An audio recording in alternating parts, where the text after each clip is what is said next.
All right, first and foremost, I want to give all praise to Yahweh Hashem, Yahweh Shai Thumb, and give a sincere greeting to the brothers and sisters scattered across the four corners, teaching this word with sincerity and charity. It's going to be a scripture breakdown, a deeper look into Galatians chapter 4, verse 26. I see a lot of camps have moved on from teaching the Galatians 4:26 as, using it as Jerusalem. We all come from Jerusalem. But it's still a few camps that are doing that. Still some of us that are doing that. So just to give some clarity on the text, to make sure that we're doing this thing, we're teaching in sincerity and not teaching things out of context, or not teaching in a way that's just going, with an agenda, or just trying to prove a point or win a debate, etc. We're trying to win souls, and we have to, in order to do that, man, the souls have to trust that what you're teaching is proper. Somebody comes back and they've been learning under you, and then realize, wait a minute, man, this stuff, man, you told me that was false, and that was false, and that was false. Eventually that person gonna grow weary, and he may leave the truth, but he definitely may you may scatter the flock a little bit when you're doing that. So we just want to tighten everything up, and as the Spirit opens our eyes, we revisit a few things.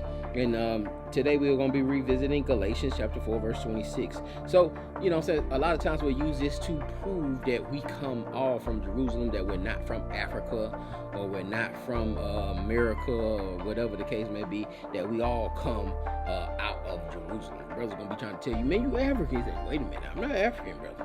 Galatians 4:26, somebody pull that for me. Let's read that though. But Jerusalem, which is above, is free, which is the mother of us all. We'll repeat it over. Jerusalem, which is free, is the mother of us all. We say Jerusalem is the mother of us all.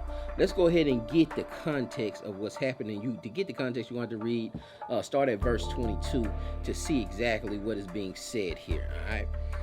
Galatians chapter 4 and verse 22. For it is written that Abraham had two sons, the one by a bondmaid, the other by a free woman. But he who was of the bondwoman was born after the flesh, but he of the free woman was by promise, which things are an allegory. All right, the bondwoman, one was a bondmaid, the other was a free woman. Okay, all right, but he who was of the bondwoman was born after the flesh. The son of the bondwoman was born after the flesh, and that of the free woman was by promise. All right, verse 24 again. All right, which things are an allegory, for these are the two covenants. These are the two covenants. The one from Mount Sinai, which is gendereth to bondage, which is Agar. For Agar is Mount Sinai in Arabia, and answereth to Jerusalem, which now is, and is in bondage with her children. But Jerusalem, which is above, is free, which is the mother of us all. So we're not the mother. We're not the mother to the old covenant, right? To the covenant of Mount Sinai. We was given birth in the covenant of promise through the Hamashiach Yahushua.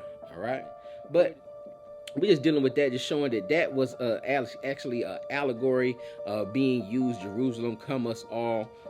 That we come from that second covenant, of that covenant of promise, not the covenant of the bondwoman, but the covenant of liberty through the Hamashiach Yahushua. All right, worshiping the Father through spirit and in truth.